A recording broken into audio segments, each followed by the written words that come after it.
Good morning. I'm Rebecca Corral, KCBS News Time 1031. One of the questions being asked since the deadly ghost ship fire is, how did building inspectors miss the warehouse? Conditions inside had deteriorated to the point where fire crews described a maze within the structure that thwarted their attempts to put out the fire and inspect the building. Neighbors had complained about the conditions, as did several former occupants. Inspectors did visit the site in November, but no one was allowed to go in. To take a closer look at the building inspection process, we're joined on the KCBS Ring Central Newsline by Joe Tobener, the managing editor at the Tobener Law Center. He specializes in tenant law. Thanks a lot for talking to us today. You've been critical of Oakland's building inspection process. What are some of the problems you see with the department? Well, I think the problems have been going on for a long time. I handle hundreds of repair cases each year on behalf of tenants that are seeking to force their landlords to make repairs. And it's pretty widely known that the Oakland building department is behind the rest of Bay Area cities in terms of enforcement. They come out and oftentimes belittle tenants. They'll come out and not issue notices of violation. They do what I call rear view mirror inspections. They drive by the property and check the box that they came by. There are other cities in Alameda County that are doing a great job, and I know that I can count on them to enforce the housing laws, like the city of Berkeley and the city of Fremont. And San Francisco is doing a particularly good job as well, especially with these live-work artist spaces, these illegal live-work artist spaces. The city of San Francisco, I've been in many high-level meetings with the Department of Planning and the Department of Building Inspection and the Fire Department, where we're looking at a specific property where artists live, and the agencies are working in concert to figure out a way to preserve the housing and make it safe for artists.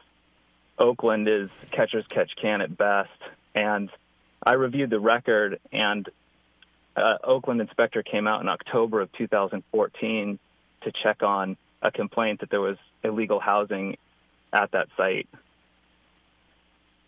And they didn't get in, though, right? Well, I don't even know. We can't tell from the records, and the city of Oakland isn't being particularly forthcoming with the records, but the online records don't indicate whether they were able to get in or not. That was an October visit, October 2014, and then there was a November visit 3 weeks before the fire where they weren't able to get access. You know, now it would seem to be not the time to cover your back end. I mean, it looks like Oakland is kind of trying to do that to some extent.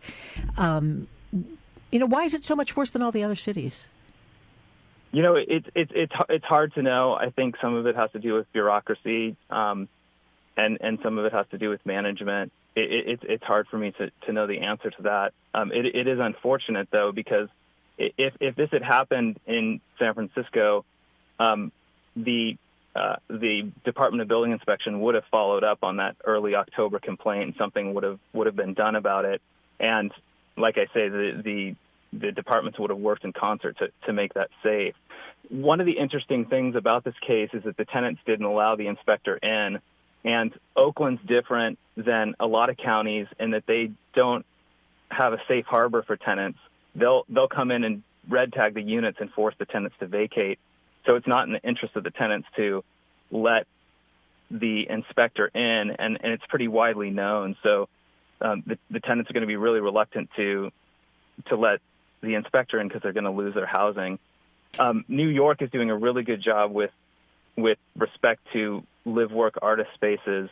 They have a safe harbor where a tenant can call and say, hey, I'm living in a live-work commercial space. It's not zoned for residential. I want an inspector to come out. The inspector won't red tag the unit, and they'll work to improve the space and make it safe for the artists. And would a city not do that here? Would Oakland not do that because of the liability? Oakland is not particularly tenant-friendly. I think, having done this over the last decade, Oakland really is not tenant-friendly. And like I say, they'll often belittle the tenant. They'll say, well, if I issue that notice of violation, you'll probably be evicted. So do you really want me to do that? There are good inspectors out there as well in Oakland. I mean, really good inspectors. So I don't want to say what happened specifically at this property. I mean, that inspector that went out in October of 2014 might have been a benevolent inspector that is a supporter of the arts and knew that if he got in, that these artists would be displaced. You just don't know what's going on specifically with each inspection. And I think a lot more information is going to come out once the inspectors' names are produced and they're interviewed and we get the full file. Yeah, I can only imagine how they feel right now. Well, thank you for talking to us and sharing your insight. That's Joe Tobener, managing attorney at the Tobener Law Center. KCBS News Time, 10:36. This portion of the news sponsored by Home by Verizon.